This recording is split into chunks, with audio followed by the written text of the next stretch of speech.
Olá pessoal, vamos agora trabalhar com a modelagem física, tá? E o que é que a gente vai estar utilizando, né? Como eu falei na aula passada, vamos fazer o uso do Postgres, tá? O Postgres, ele é um dos bancos de dados relacionais mais antigos que a gente tem, assim, no mercado. E ele é open source, tá?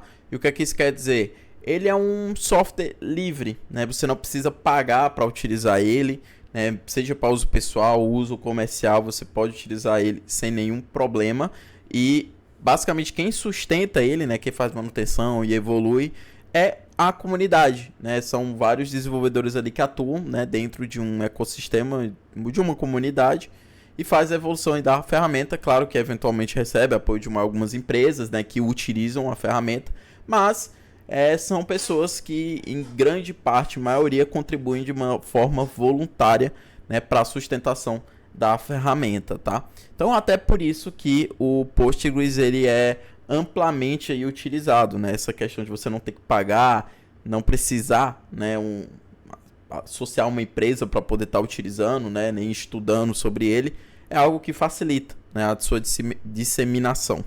Então aqui a gente vai clicar em download aqui no site oficial, né, para justamente baixar. Perceba que é o que ele tem para todos os sistemas operacionais, né, então Linux, Mac, Windows, BSD, Solaris, né, então ele é bem diversificado nesse sentido. Vou estar baixando aqui para Windows, tá? Porque estou no Windows, mas aí você baixa de acordo com o seu sistema operacional. Então você clica aqui, aqui ele mostra as versões, né, e tudo mais, mas eu vou clicar aqui para fazer o download do instalador, né, no caso do Windows. Concordar e prosseguir, e aí é que a gente vai pegar alguma versão, né? Eu vou pegar a 17.5, tá? Que é uma das mais atualizadas. Aqui tem para cada, né, sistema operacional. Vou pegar aqui o Windows 64 bits.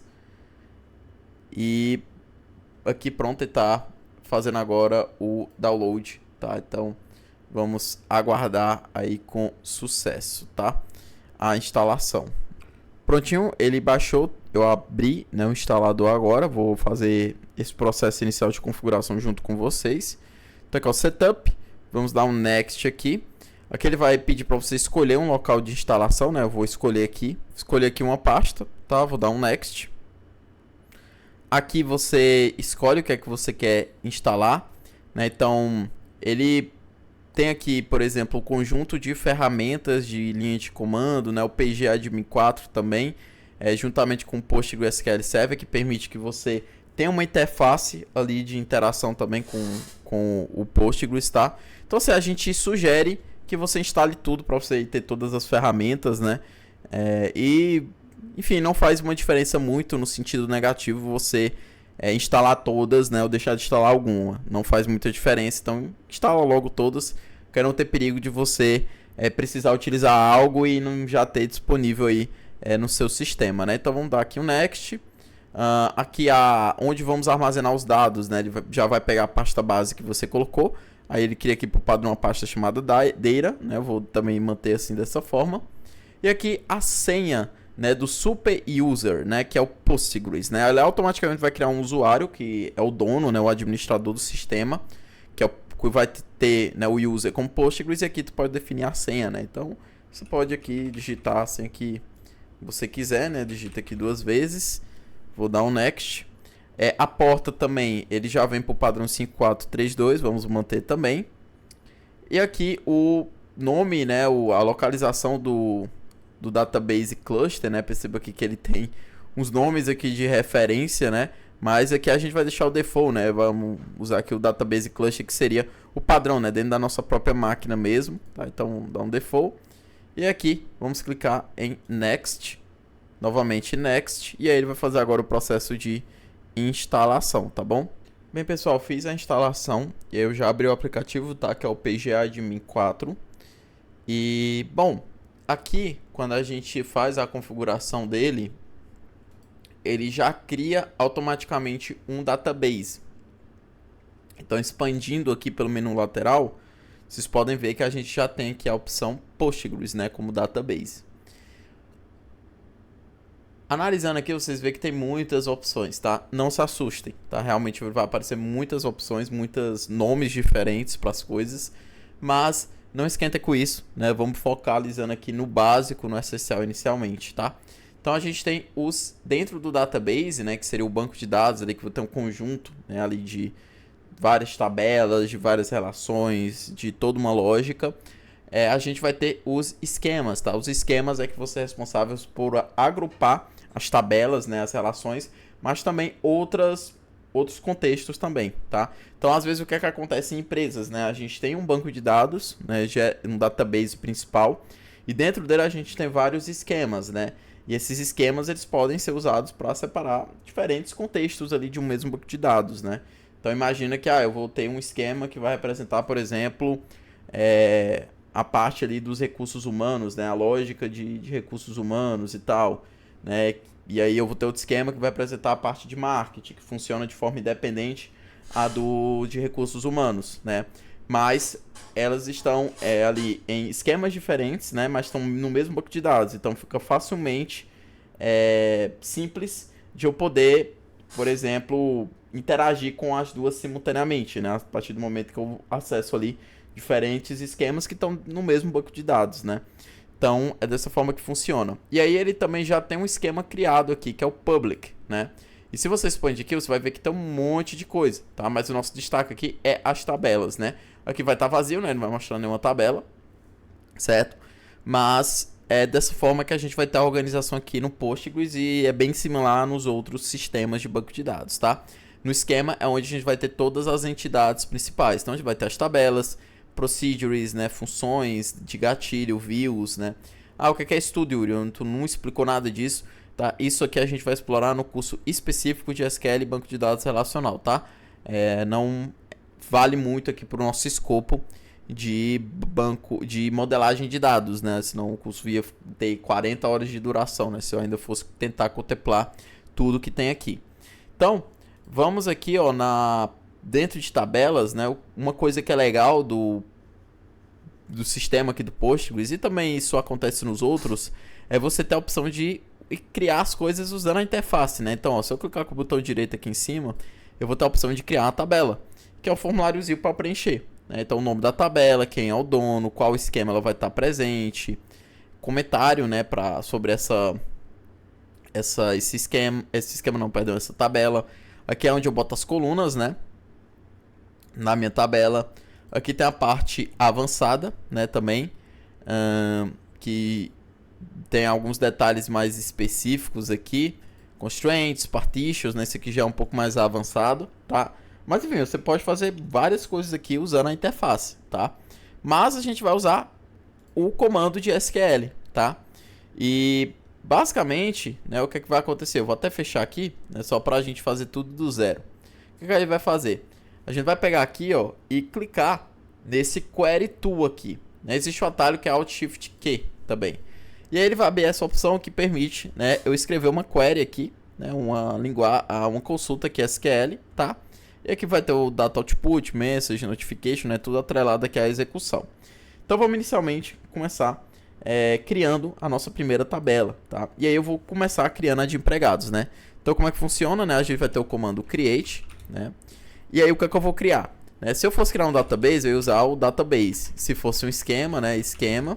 Mas como eu vou criar uma tabela, né? Table, tá? E ele vai criar dentro do esquema public, tá? Que é o padrão. Se você quiser que ele crie dentro de outro esquema, aí você tem, né, que especificar com antecedência, né? Usando o usage, né? Para definir, né, qual esquema que você quer que seja considerado aí no processo de criação. Mas vamos fazer aqui o create table, tá? Empregado, né, que é o nome da nossa tabela, e aí a gente abre os parênteses, né? Eu vou dar um tab aqui para ele dar uma indentação para organizar. E aí aqui a gente vai escrever agora as colunas. Então, primeiro o nome da coluna, né, NSS. Aqui a gente vai definir um varchar, tá, de tamanho 12, ou seja, né, é um identificador que vai ter, né, no máximo aqui 12 caracteres. Normalmente a gente usa varchar nesses contextos, tá? E aqui a gente marca como uma primary key, né, que a gente já sabe que essa aqui é a primary key do empregado. Aí a gente dá uma vírgula, né, para agora colocar outra coluna. E aí a gente já vai colocar aqui o NSS supervisor, tá? Que nesse caso também vai ter que ser um varchar 12, né, porque ele vai apontar para esse NSS, tá bom? E por enquanto é isso, a gente não coloca já aqui a foreign key, tá? A gente normalmente bota a foreign key mais pro final, né, aqui do create table, né? Então, por enquanto, vamos só definir a coluna. Aí vamos fazer agora o número do departamento, que também é uma foreign key, né? Bom, vamos botar o número do departamento aqui como um inteiro, certo? Vamos ter o nome da pessoa, que nesse caso já vai ser um varchar maior, né? De 255 caracteres. Vamos ter também o sobrenome da pessoa, né? Que também vai ser um varchar 255, certo? Depois a data nascimento, que vai ser um date, tá? Endereço, vamos estar colocando aqui como um varchar 255, tá? Vai lembrar que essa aqui são tipagens, né, existentes, né, no caso aqui do Postgres. Se a gente quisesse, por exemplo, botar um pouco mais de texto, né, aí teria que mexer na tipagem, né, definir uma tipagem que suporta uma maior quantidade de caracteres, né? A gente tem um text, por exemplo, nesses contextos, mas eu vou manter o varchar, tá? O sexo ele é um char, né? Ou seja, é um caractere só, tá? Ele é uma coisa pequena, né? Então a gente não precisa usar um varchar aqui. Simplesmente um char de tamanho 1 é suficiente, tá? E o salário a gente vai definir como um número decimal, né? 10,2, né? Ou seja, eu tenho 10 números na parte inteira e 2 na parte decimal. Pronto, essas são nossas colunas.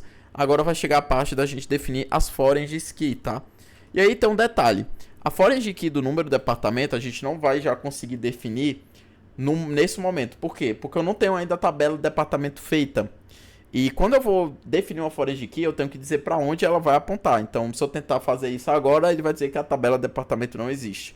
Então, o que a gente vai fazer? A gente vai apenas definir o que é que dá, né, inicialmente. E aí, depois, a gente simplesmente volta na tabela, altera ela, definindo a foreign key, quando a gente tiver a tabela do departamento existindo, tá bom? Então, vamos lá. Para marcar a foreign key, a gente escreve aqui foreign key. A gente vai dizer qual é a coluna, né? Nesse caso é INSS supervisor, tá? E aí ela vai referenciar justamente a própria tabela empregado, né? Com a coluna INSS. Então aqui eu estou dizendo, ó, INSS supervisor é a chave estrangeira do empregado INSS, tá? Então é dessa forma que eu estou definindo. Então, se eu pegar isso aqui e rodar, vocês vão ver o que ele deu aqui que foi bem sucedido. E se eu vim aqui dentro do esquema, né? Esquema, Public e Tables. Às vezes ele não aparece aqui de primeira, mas é só você clicar com o botão direito e dar um refresh. Que ó, apareceu. Empregado. E aí olha só, aqui ele mostra as colunas, ó. Consigo ver cada coluna que eu defini, tá vendo? Aqui nas constraints, ele vai marcar qual é a chave primária do empregado e, no caso aqui, ele vai marcar a chave estrangeira, tá? Índices, né? Aqui não vai ter nada, porque eu não defini nenhum índice. Parte de policies também vai estar vazia. Regras também vai estar vazia, tá? E gatilhos também vai estar vazia, tá? Isso aqui são coisas um pouco mais específicas que a gente veria aí em outro material, né? Não vamos incluir aqui nesse curso aqui, tá bom? Agora o que a gente vai fazer? A gente vai criar a de departamento, tá? Aí que eu já vou fazer um pouco mais rápido, porque é bem parecido, né? Para não ficar repetitivo. Nesse caso, como eu quero fazer diferentes operações, né? Eu vou fazer vários create table, né? Na realidade, eu posso sempre separar com ponto e vírgula, tá? Então aqui é o ponto e vírgula, porque aqui é uma operação, tá? E aqui agora eu vou criar o departamento, tá? Então aqui eu vou estar definindo o número como uma primary key, tá? Aqui a gente vai estar colocando o INSS gerente aqui novamente, tá? E aqui eu vou estar definindo a foreign key, né? No caso aqui de departamento, eu consigo, né, já definir tudo certinho, porque eu já tenho a existência aqui da empregado, certo? E aí, ó, vamos lá, vou tentar rodar isso aqui pra gente ver o que vai acontecer. E perceba que ele reclamou, ele deu um erro, tá? Que disse que ó, a relação empregado já existe. E se eu dar um refresh aqui, eu perceba que ele não criou também a departamento, né? Porque aqui a de empregado falhou. Então, o que é que você pode fazer nesse sentido? Você pode simplesmente dar um drop, né, na tabela e recriar ela novamente. Ou você pode adicionar uma cláusula, né? If not exists, né? Ou seja, cria a tabela se ela não existir. Se eu rodar isso aqui, você vai ver agora que ele vai... não vai reclamar de erro, né? Ele vai dizer só assim, uma nota, né? Que a relação empregado já existe, então ele vai ignorar o create table por causa do if not exists, tá? E vai executar a criação do departamento. Então agora, ó, eu tenho o departamento aqui criado com sucesso. Bom, agora eu vou pegar, né, os outros casos aqui, né, de uma vez. Então vamos pegar aqui, eu vou dar um Ctrl C, Ctrl V. Então, ó, só mostrando também para vocês outra forma da gente marcar a primary key. Aqui eu estava definindo ela logo em seguida, né, aqui, primary key. Mas você também pode definir dessa forma parecida com o que a gente faz na foreign key, tá? Então, ó, primary key, né? E eu digo, ó, que a primary key é justamente o nome do dependente, né? Com o NSS empregado, né? Esses dois aqui. Então, é dessa forma, tá? Que eu posso também estar definindo uma chave primária. E isso aqui, ele é útil, né? Eu consigo fazer dessa forma aqui, porque eu vou ter duas colunas que vão compor uma chave primária, né? Então isso aqui fica muito mais prático do que você fazer desse jeito aqui. Mas se você quiser fazer desse jeito com uma coluna só, também funciona, tá? E aí a foreign key é do mesmo jeito, né? Ele vai referenciar o NSS do empregado, tá? Então, que ele vai funcionar perfeitamente, né? Então eu posso estar, por exemplo, vindo aqui, ó, selecionando e executando só isso aqui, né? Então ele pegou e criou, agora eu tenho só a dependente, tá? Projeto, né? A gente vai ter o número aqui da primary key, né, do projeto, número do departamento também, o nome aqui vai achar, localização vai achar, e aqui a foreign key, né, que a gente consegue referenciar porque departamento já existe, né? Então vamos selecionar isso aqui para rodar só esse create table. Vamos dar o refresh aqui novamente. E tá aqui, ó, ele criou o projeto pra gente. O trabalho é em, né, ele usa tanto o NSS como o número do projeto, né? Então também vai dar certo aqui a gente já criar, né, essa tabela. Então NSS empregado, número do projeto, horas trabalhadas, né? E aí aqui a gente vai botar, ó, a chave primária vai ser o NSS empregado com o número do projeto, né? Foreign key vai ser o NSS empregado apontando para o empregado NSS. E também a gente vai ter um número projeto, né, que vai referenciar justamente a coluna número dentro da tabela projeto. Então vamos pegar, vamos rodar. Criou com sucesso. Tá aqui a trabalha em perfeitamente. E aqui agora a gente vai ter a localização DPT, né, que é o de departamento. Que novamente a gente também consegue rodar ele todo, porque a gente só precisa do número do departamento, né, e ele já existe. Então vamos pegar e rodar isso também. E aí, vou dar um refresh, perfeito. Agora só falta a gente ajustar, né, justamente esse aspecto aqui da create table, porque não existia a de departamento, né? Eu posso simplesmente dar o drop da tabela e criar ela novamente, forçando a foreign key, porque agora departamento existe, né? Então não vou ter dores de cabeça com isso. Mas também eu posso alterar, né? Eu posso adicionar essa informação, né? Simplesmente digitar na tabela, né? Em vez de eu estar simplesmente apagando e recriando ela, por exemplo, né? Então, vamos fazer o seguinte. Então, para isso a gente vai estar utilizando, né, aqueles comandos de manipular, né, as relações, que nesse caso é o alter, né? A gente tinha um create, agora a gente tem um alter table, né? Ou seja, eu vou estar alterando alguma tabela. Nesse caso a gente vai dar um alter table em empregado, né? E aí o que a gente vai fazer? A gente vai adicionar uma constraint, né? Ou seja, que eu quero adicionar uma chave estrangeira, né? Aí eu vou botar o nome da FK, né? Nesse caso aqui da chave estrangeira, a gente vai colocar aqui como sendo FK, underline, nesse caso é departamento, né? Que o empregado trabalha, né? Departamento, empregado trabalha, sei lá, alguma coisa assim, ó. E aí a gente vai botar uma foreign key, certo? Que nesse caso é com a coluna, né, de fato. E no caso aqui do empregado, a coluna é o número do departamento, tá? E aí depois os references, né? Que nesse caso vai ser a departamento número, né? Pronto. E aí aqui no final, ponto e vírgula, tá? Lembrando que essa DD Constraint a gente até pode seguir o padrão que ele faz aqui no automático, né? Que ele define, ó, departamento, né? Departamento, NSS gerente, foreign key. Então eu posso até seguir esse mesmo padrão. Eu vou seguindo aí. Ele bota primeiro o nome, né, da tabela, então empregado, underline, aí departamento, né? Número departamento, na realidade, número departamento. E aí no final ele bota F key. É só para manter o padrão, tá? Que essa constraint ela fica aqui, certo? Aí, para que servem essas constraints? Elas são apenas uma referência, né? Que vai apontar para essa regra, né? Para essa lógica aqui de foreign key e para onde ela aponta. Isso aqui é muito útil para, por exemplo, dentro aqui do banco de dados, você conseguir facilmente fazer a conexão entre as tabelas, tá? Então vamos pegar aqui. Conexão que eu falo é junção, tá bom? Você ligar as informações, você vê que essa coluna aqui aponta para essa outra coluna no sentido de referência, tá? Isso que eu quis dizer. Então vamos rodar aqui. Perceba que ele disse que agora foi retornada com sucesso. E se eu for chegar agora o empregado, né? Vou dar um refresh aqui nele. Perceba que agora eu vou ter, né, essa constraint aqui que eu acabei de criar. Então aqui, ó, empregado, número, departamento, né? Então, muito bacana. É muito bacana mesmo. A gente fez as criações aqui, tá? Eu vou estar deixando aqui todo o código, né? Aí lembrando que se você for rodar tudo de uma vez, tem que ficar botando esse if not exists, né? Senão ele vai reclamar se você não rodar... Se você rodar isso aqui mais de uma vez, né? Se você rodar de primeira, né? Não vai dar problema.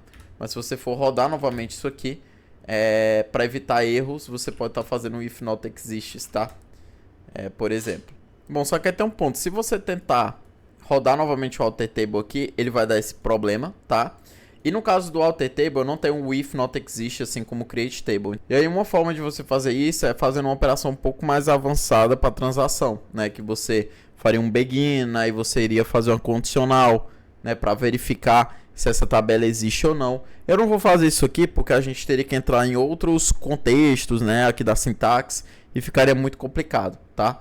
Então, esse alter table aqui, basicamente você teria que ter um cuidado de rodar ele realmente só uma vez, porque em caso dela existir, né, se eu tentar rodar isso aqui tudo de uma vez, ó, ele vai sair ignorando as anteriores, né, mas quando chegar aqui nessa última ele vai dar um erro, né, por conta do alter table, tá?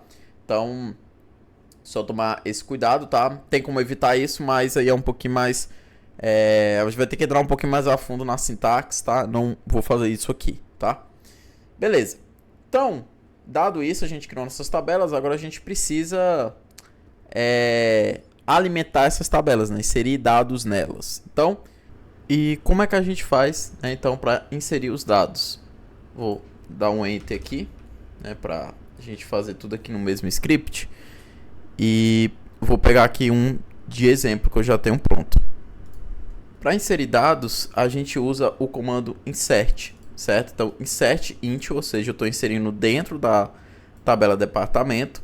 E aí você passa, né, que é a lista das colunas, né, número, nome, NSS gerente, data início gerência.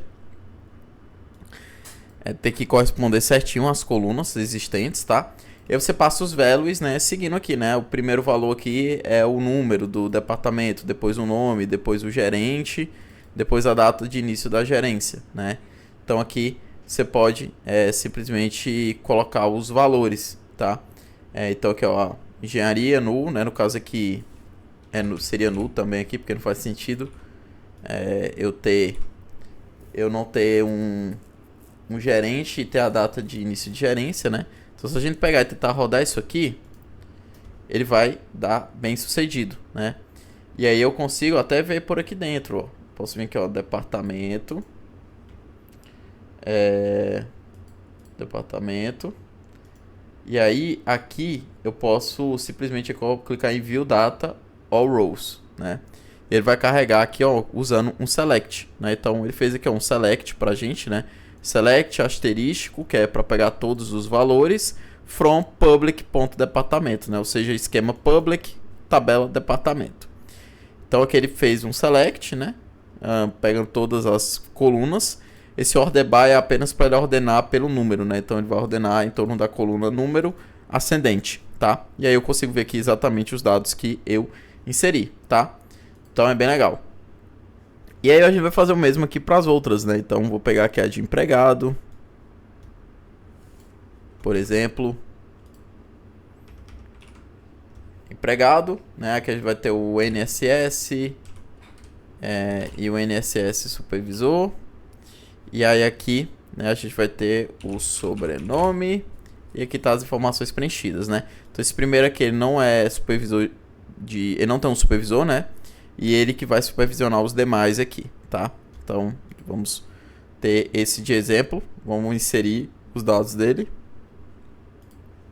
Lembrando que se eu rodar novamente, ele não vai dar um erro, assim, no sentido de que, porque eu já inseri antes. Não, ele vai tentar inserir novamente, né? Claro que num contexto de primary key pode dar problema, né? Por exemplo, se eu tentar aqui rodar de novo de departamento, você vai ver que ele vai dizer que já tem uma chave, né? Número 1, e que viola, né, a questão da primary key, só por conta da primary key.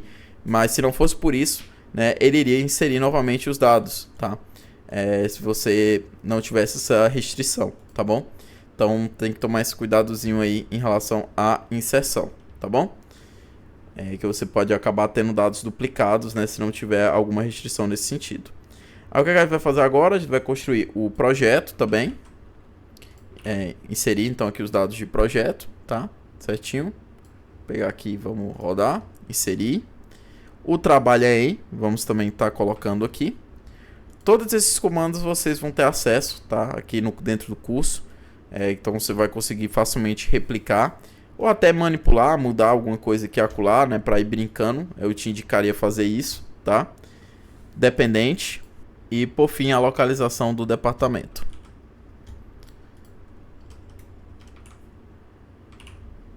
Então, aqui a localização, número do departamento, vou pegar e rodar. E show, deu bem sucedido. Pronto, inserimos todos os dados. Um detalhe que é importante a gente lembrar aqui é que a gente não deixou gerência aqui, né, no número do departamento, porque a gente ainda não tinha os dados de empregados. Então agora a gente pode fazer uma atualização, assim como a gente fez no caso ali da coluna dos constituintes, né? Para o caso de conteúdo a gente usa o update, tá? Então vamos rodar aqui, ó. Update departamento, né? Ou seja, eu vou atualizar departamento, vou atualizar alguma coisa em departamento. E aí eu vou usar um set, né? Ou seja, eu vou definir o NS gerente para... Aí eu vou pegar uma das chaves aqui, eu vou pegar esse cara aqui, no caso, né? Ele vai ser o gerente. E aí eu tenho que dizer para qual departamento, né, ele vai ser. Então para isso a gente vai usar a cláusula where, né? Ou seja, onde, né? Onde o número, né, do departamento é igual a 1, né? Ou seja, eu estou dizendo, ó, que ele vai vir aqui, ele vai filtrar, né? Ele vai ver where, né? Onde o número é igual a 1, beleza? Que é o de engenharia. Eu vou dizer que o NSS gerente é esse cara, tá? Eu também posso vir, né, e setar, né, também a data, né? Para isso basta eu dar uma vírgula aqui, certo? Aí eu dou um enter. Peraí que eu dei mais de um sem querer. E aí que a gente vai botar, né? Como é o nome da coluna? É data, início, gerência. Então, data, início, gerência. E aí vamos colocar, por exemplo, a data de hoje. Certo? Deixar dessa forma. E aí vamos tentar rodar isso aqui. Pronto, ele retornou com sucesso. Se eu vim aqui e fazer a query novamente, né? Vou rodar ela novamente. Perceba que agora ele atualizou as informações. Olha que legal, né, pessoal? E aí você pode fazer, né? Botar outra pessoa como gerente, ou botar esse mesmo cara como gerente também, enfim. Agora a gente está aqui com o nosso banco de dados operando, né? Tá aqui as tabelas. Eu tenho, né, dados dentro delas. E aí você pode já ir brincando com isso, né? Você pode ir inserindo os dados e fazendo algumas consultas, né? Como eu falei, esse curso a gente não vai aprofundar muito absurdamente no SQL e no banco de dados relacional, porque aqui a ideia é um curso de modelagem de dados, né? Em que a gente vai entender essa parte até chegar na construção do banco de dados, né? A primeira etapa ali. A gente também vai ver, em resumo, um pouco dos outros modelos também que existem, né? Os não relacionais. E aí depois a gente vai ter os cursos específicos, né, de SQL e banco de dados relacional, para a gente entrar mais a fundo em alguns conceitos aqui, porque vocês podem ver que tem muitos nomes aqui que a gente não chegou a citar nesse curso, tá bom? Porque realmente ele já é mais específico do contexto de um sistema de gerenciamento de bancos de dados relacional, tá bom? Então é isso, pessoal, espero que tenha dado para entender, espero que tenha dado para absorver conhecimentos aí, que você tenha conseguido também replicar tudo que a gente fez aqui. Se tiver alguma dificuldade, fique à vontade de falar aqui nos comentários. Então é isso, até a próxima aula.